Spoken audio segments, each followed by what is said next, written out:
오늘 읽은 말씀 갖고 제자이십니까? 이런 제목으로 같이 은혜를 나누겠습니다. 저희가 삶을 살아가는 데는 우선순위라는 것이 있습니다. 뭐 복잡하게 난 그런 거 따지지 않고 그냥 살아간다, 뭐 그런 분도 계실지 모르겠는데요. 그런데 살아가는데 우선순위라는 게 이렇게 잘 정해져 있을 때 삶의 질서가 있게 됩니다. 예를 들어서 하루에 뭐 어떤 한 5가지 정도 해야 될 일이 있다고 할 때요. 그 중에 이제 뭐 그날 꼭 해야 될 일도 있고, 또 뭐 그날까지는 꼭 안 해도 되는 뭐 그런 일도 있고, 그럴 겁니다. 꼭 해야 되는 일은 이제 우선순위에서 위에 놓여지겠고요. 꼭 하지 않아도 되는 일이면은 뭐 우선순위에서 조금 밑으로 내려갈 거고요. 그런데 나는 그냥 우선순위 없이 그냥 살아간다. 그래서 그냥 기분 내키는 대로 해야 될 그 5가지 것을 하나도 하지 않고 다른 거 그냥 기분 내키는 대로 하면서 한 날을 보냈어요. 아니면 오늘 꼭 안 해도 되는 일인데 그걸 갖고 막 하면서 한 날을 보냈어요. 꼭 해야 되는 일 안 하고. 그러면은요, 삶의 질서가 점점 없어지고 혼란스럽게 그렇게 될 겁니다. 반면에 우선순위가 잘 정해져 있어요. 그래서 5가지인데 해야 될 일이, 그런데 한 4가지쯤 했는데 꼭 오늘 안 해도 되는 1가지 정도 못했어요. 그러면은 오늘 되어져야 될 일이 맞춰졌기 때문에 삶에 큰 문제는 없게 될 것입니다. 삶에 뭐가 중요한지, 뭘 먼저 해야 되는지 그 우선순위가 바르게 잡혀 있을 때 삶이 혼란스럽지 않고 질서가 있게 됩니다. 저희 신앙도 마찬가지입니다. 저희 신앙도 중요한 것은 절대 흐트러지지 말아야 됩니다. 신앙도 중요한 것은 중요한 자리에 우선순위를 차지하고 있어야 됩니다. 오늘 비유는요, 2가지 비유라고 불리기도 하고 쌍둥이 비유라고 불리기도 하는데요, 망대를 세우려고 할 때 내가 가진 것으로 충분할지 먼저 예산을 검토해 본다는 비유입니다. 또 전쟁을 하기 전에 왕이 우리 군사는 10,000명이에요. 적이 20,000명이 쳐들어온다고 합니다. 싸워서 승산이 있을까? 그것을 먼저 생각해 본다는 그런 비유인데요. 오늘 이 비유의 배경 또 비유를 보면서 저희들 신앙에서 우선을 차지해야 될 게 뭘까? 그것에 대해서 같이 생각해 보려고 합니다. 25절부터 보시면요. 수많은 무리가 함께 갈새 예수께서 돌이키사 이르시되, 그 누가복음 9장에서 저희가 지금 누가복음의 비유들을 이제 쭉 보고 있는데요. 누가복음 9장에서 19장까지는 예수님이 갈릴리를 떠나서 예루살렘으로 그렇게 가시는 그 여정 중에 이야기들, 일들을 적어놨습니다. 그 갈릴리에서 예루살렘으로 가는 그 여정을 길게 써놓은 것, 그것이 누가복음의 특징인데요. 그런데 거기 수많은 무리가 함께하고 있다 그래요. 지금 그런데 이 무리들이 예수님을 따라가는 데는 이유가 있습니다. 예수님 따라가면 좋은 일들이 많이 생겨요. 뭐 희한한 그런 기적들도 막 일어나는 거 볼 수 있고요. 보리떡 5개 갖고 5,000명이 먹기도 하고요. 그러니까 그런 여러 가지 일들이 있으니까 그냥 예수님을 따라가고 있는 겁니다. 또 개중에 어떤 사람은 이자가 이제 이스라엘을 로마에서 해방시킬, 그리고 왕될 자다, 그렇게 생각하고 뭐 이렇게 그런 유력한 사람 알아놓으려고 이제 예수님을 따라가기도 하고 이제 그러는 겁니다. 그런데 예수님이 그 수많은 무리를 돌아보시면서 하신 말씀이 있습니다. 그들에게 뭐라고 하시냐면, 너희가 이러이러하지 않으면 내 제자가 되지 못한다. 무리들을 바라보시면서 너희가 이러지 않으면 내 제자가 되지 못한다, 그 말씀을 하세요. 이것 통해서 예수님은 자신을 따르고 있는 자들, 자신 주변에 있는 그 사람들이 무리가 아니고 제자가 되기 원하신다, 그것을 저희가 보게 됩니다. 무리는요, 그냥 이런저런 이유가 있어서 예수님 가시는 길에 동행하고 있는 그런 사람들이에요. 예수님은 따르는 사람들이 그런 무리가 아니고 제자로 자신을 따르기 원하심을 알 수가 있습니다. 지금도 예수님 믿는다고 하는 사람 중에요, 그냥 무리에 속한 사람들이 있어요. 그냥 이런저런 이유로 신앙의 분위기 가운데 함께하고 있는 거예요. 그런데 예수님은 저와 여러분이 그런 무리가 아니라 그리스도의 제자가 되기를 원하십니다. 저희들이 무리로서의 신앙이 아니라 제자가 되길 원하세요. 그런데 어떤 사람이 예수님의 제자일까요? 그냥 믿는다, 그러면 다 제자일까요?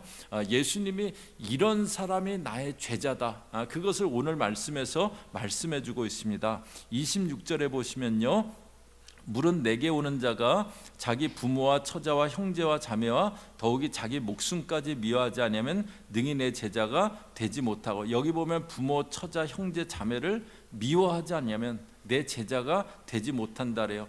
여기 미워한다는 것은 예수 믿으면은 가족들을 미워해야 되는 거구나, 그것이 아니고요. 여기 미워하지 아니하면 이것은 뭐냐면 더 사랑하지 말라는 거예요. 그런데 무엇보다 더 사랑하지 말라고 하냐면 예수님보다 더 사랑하지 말라는 거예요. 부모님 당연히 존경하고 사랑해야죠. 그런데 예수님보다는 더 사랑하지 말라는 거예요. 처자를 당연히 사랑해야죠. 그런데 예수님보다는 더 사랑하지 말라는 거예요. 27절에요. 누구든지 자기 십자가를 지고 나를 따르지 않는 자도 능히 내 제자가 되지 못하리라. 자기 십자가를 지고 따르지 않으면 예수님의 제자가 되지 못한다래요. 십자가를 진다는 것은요, 죽음을 의미합니다. 그러니까 예수님을 따라가는 것은요, 죽음까지도 받아들일 수 있는 것, 그것을 얘기하는 거예요. 그래서 26절에 미워하는 것 중에 자기 목숨까지 미워하지 않으면, 예수님을 사랑하기 때문에 자기 생명까지 자기 목숨보다 예수님을 더 사랑하는 그 모습에 대해서 얘기해 줍니다. 그러니까 제자는 다른 무엇보다도요, 예수님의 제자는 누구냐면 다른 어떤 것보다 예수님을 가장 사랑하는 사람, 그 사람이 예수님의 제자입니다. 저는 청년 때 이제 이렇게 선교단체에서 신앙훈련을 이렇게 그때는 받았었는데요. 그 당시 선교단체는 막 이렇게 무리가 되지 말고 제자가 되자, 막 그게 아주 중요한 그런 그 슬로건이었어요. 그래서 제자는 이러이러한 자가 제자다, 뭐 그런 거 많이 이제 가르치고 막 이제 배우고 그랬는데요. 그런데 제자로서의 가장 중요한 자격은 다른 무엇보다도 예수님을 가장 사랑하는 사람, 그 사람이 제자입니다. 예수님을 가장 사랑하는 사람. 그래서 이제 계명 중에 무슨 계명이 가장 크냐 질문을 받으셨을 때 예수님이 하신 대답이 있으세요. 마태복음 22장 37절 38절이요. 저희 앞에 보시면서 같이 읽습니다. 시작. 예수께서 이르시되 내 마음을 다하고 목숨을 다하고 뜻을 다하여 주 너희 하나님을 사랑하라 하셨으니 이것이 크고 첫째 되는 계명이요. 하나님 백성이 지켜야 될 가장 중요한 계명은 자기 마음을 다하고 뜻을 다하고, 그런데 목숨까지 다해서 하나님을 사랑하는 거라고 하셨어요. 그렇기 때문에 제자의 가장 중요한 자격도 예수님을 가장 사랑하는 겁니다. 그런데 사랑한다는 것은요, 여러 가지 모양으로 이렇게 설명할 수 있겠지만, 그 중에 한 가지는 저희가 누군가를 사랑한다면은요, 그 사랑하는 대상이 싫어하는 것, 하지 말라고 하는 것, 그것을 안 하는 겁니다. 사랑한다고 하면서 상대편이 싫어하는데 상관없이 계속 하는 사람은요, 그렇게 사랑하지 않는 거예요. 제가 이제 전에도 한번 말씀드렸던 기억이 있는데요. 저희 아내와 이렇게 만나기 시작했을 때, 같이 만나서 이렇게 커피도 마시고 이제 그럴 때 커피에 이렇게 설탕 넣어갖고 이렇게 수저로 이렇게 젓고, 그리고 저는 그 수저를 꼭 입으로 빨아갖고서는 이렇게 내려놨어요. 그랬더니 몇 번 만나더니 저희 아내가 이렇게 그 커피에 젓고 그 커피 묻어 있으면은 그냥 이렇게 잔에 이렇게 잘 닦아갖고 내려놓으시라고, 입으로 빨지 말라고. 그날부터 28년 동안 커피 젓고 숟갈 한 번도 입으로 안 빨았습니다. 저희 아내가 안 볼 때는 몇 번 그런 적이 있기는 있는 것 같은데요. 저희 아내 볼 때는 커피 젓고 절대 스푼 입으로 안 빨았습니다. 사랑은요, 상대편이 싫어하는 것, 하지 말라고 하는 것 안 하는 겁니다. 예수님 사랑한다면은요, 그분이 하지 말라고 하는 것 안 하는 겁니다. 여러분도 혹시 보셨는지 모르겠는데요. 요새 이제 PD 수첩이라는 그 프로에서 불교계 지도자들 비리를 폭로하는 그런 그 내용을 이렇게 방영을 했어요. 그래서 이제 불교계 지도자들 그 비리, 그래서 저는 그 불교계 그 스님들 비리는 뭘까?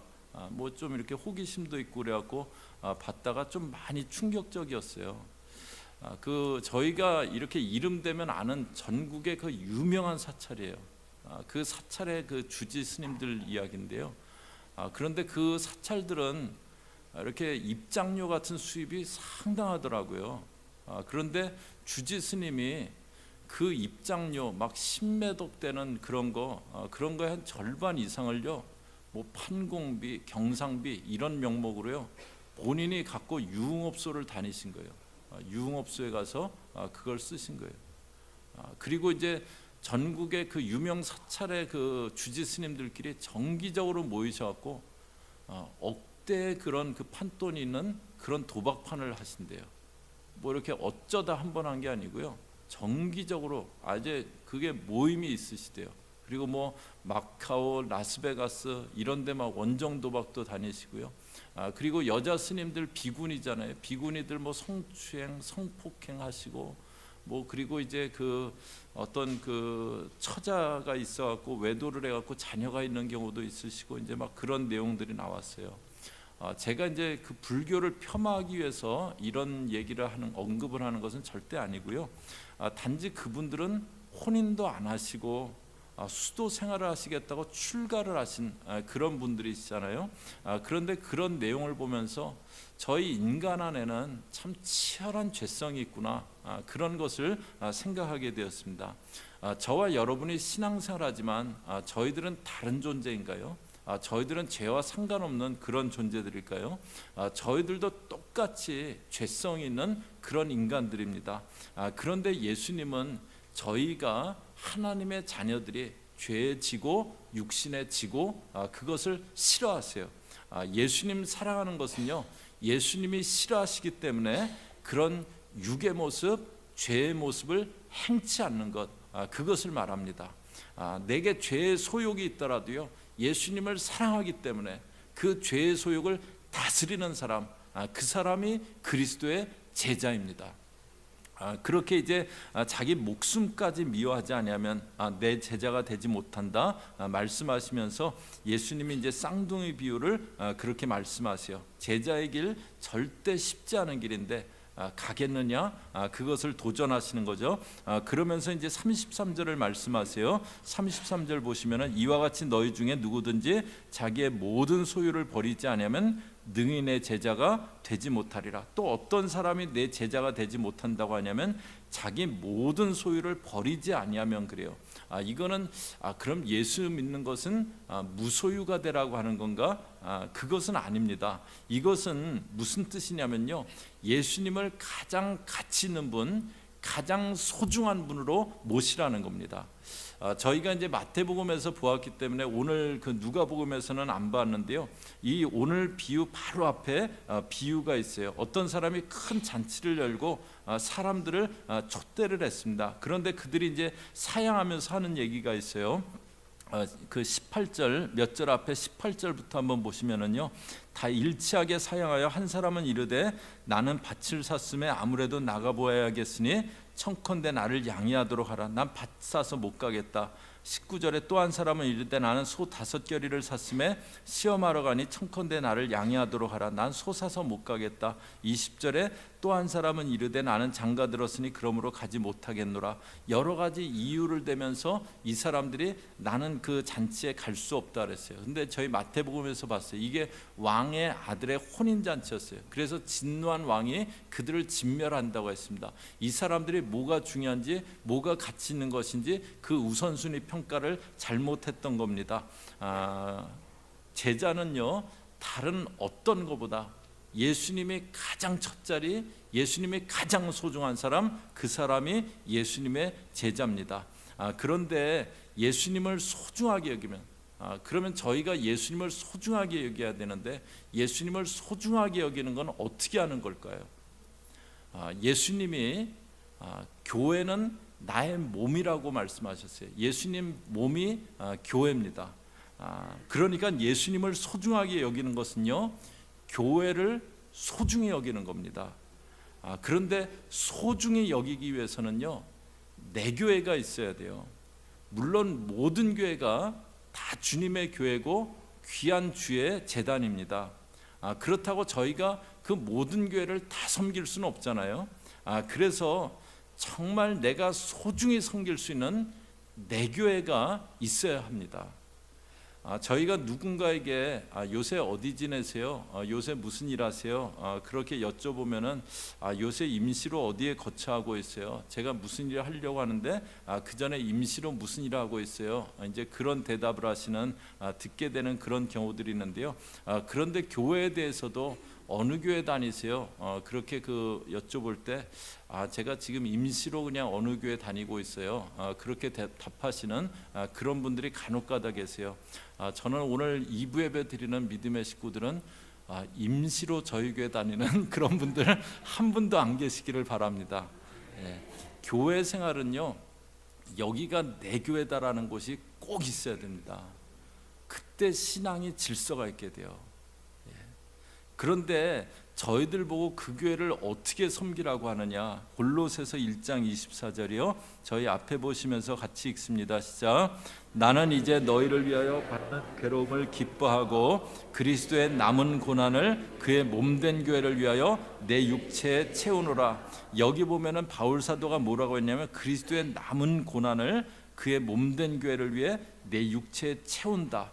그리스도의 남은 고난이라는 그런 표현이 나와요. 그리스도의 남은 고난이라는 건 뭘까요? 예수님이 십자가에서 고난 받으시는데 나는 여기까지 받을 거니까 앞으로 나를 믿겠다고 하는 너희들이 이만큼은 받아, 그걸 남겨놨다는 그런 뜻일까요? 여기 그 남은 고난은 그런 게 아니고요, 예수님은 십자가에서 고난을 다 받으셨어요. 그런데 바울 사도가 남은 고난이라고 표현한 것은요, 예수님의 그 십자가의 고난이 남아있는 것처럼 나도 그 고난에 동참한다는 거예요. 그런데 무엇을 위해서 하냐면요, 그의 몸된 교회를 위해서 나도 고난에 동참한다고 그렇게 얘기합니다. 바울 사도는요, 그리스도가 너무 소중했어요. 그래서 그 고난에 동참했듯이, 예수님이 고난당했듯이 나도 그 고난에 동참한다. 무엇을? 몸된 교회를 위해서 그렇게 한다고 합니다. 그리스도가 소중하고 그의 몸된 교회가 소중하기 때문에 정말 저희들 마음을 다해서 주의 몸된 교회를 섬기는 것, 그것이 예수님 제자들의 모습입니다. 이렇게 이제 자기 모든 소유를 버리지 않으면 능히 내 제자가 되지 못한다. 그러시면서 예수님이 이렇게 말씀하세요. 34절이요. 소금이 좋은 것이나 소금도 만일 그 맛을 잃으면 무엇으로 짜게 하려? 소금이 맛을 잃으면 무엇으로 짜게 하겠느냐? 35절에 땅에도 거름에도 쓸데없어 내어 버리느니라. 예수님이 저희들을 세상의 소금이라고 그렇게 말씀하셨어요. 예수님은 저희들이 세상에서 소금된 그런 모습의 제자들 되기 원하세요. 그런데 예수님 가장 사랑하지 않아요. 예수님이 가장 소중하지 않아요.